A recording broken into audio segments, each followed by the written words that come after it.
My name is Jenny Kingsley. I'm a naturalist, I'm a bear guide, and we're up here on the central coast of British Columbia in this beautiful salmon ecosystem. We've been out looking for grizzly bears, and one of my jobs as a guide is to find out where the bears are.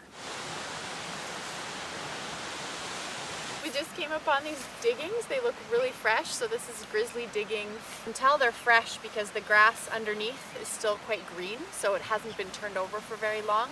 It's really dusty, it hasn't been rained on. You can see some of the roots that they're going for down deeper.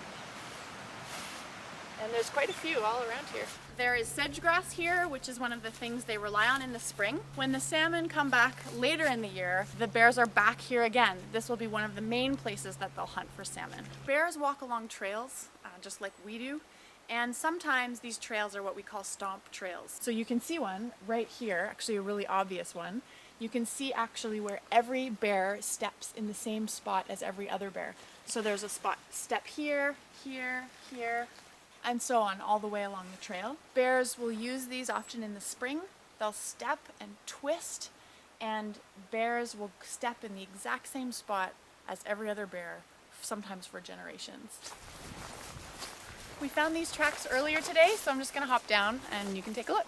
It's really cool that we're in clay here because the tracks show up so well. You can see the pad, and then 1, 2, 3, 4, 5 toes, and the claws a little bit further out. The stream beside me here, we're in Salmon Bay, is full of salmon. There are so many coming up the river right now. And bears will be coming to feed. So we've seen lots of bear sign here. The bears will come into the stream, hunt, grab those salmon, eat them by the bank, or even pull them further into the forest and eat them there.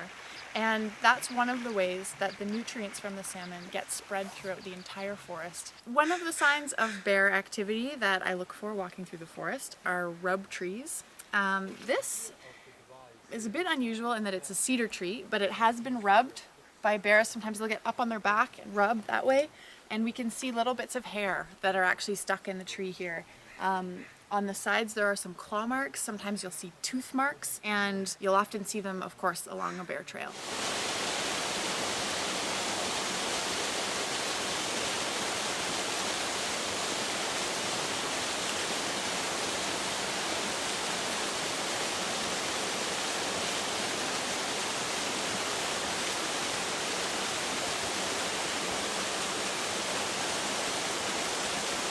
That was just about the most perfect example of a bear eating salmon I think I've ever seen.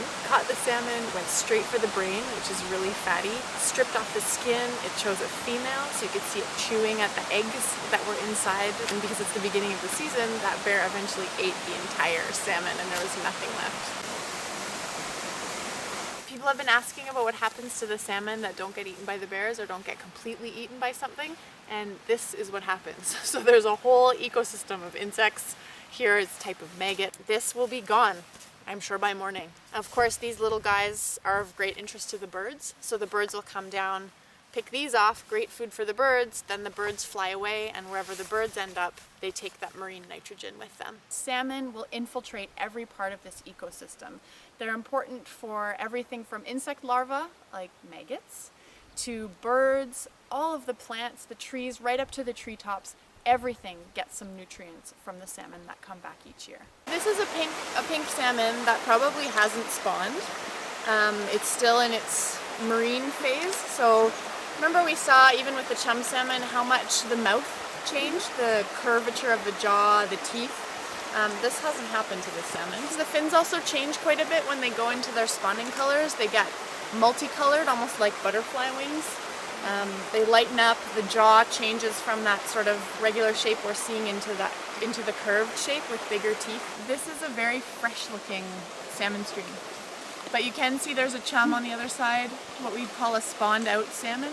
The white is actually a fungus that grows on the skin. So they really do start to decompose before they're dead. And if you were back here in a month, maybe half the fish would look like that.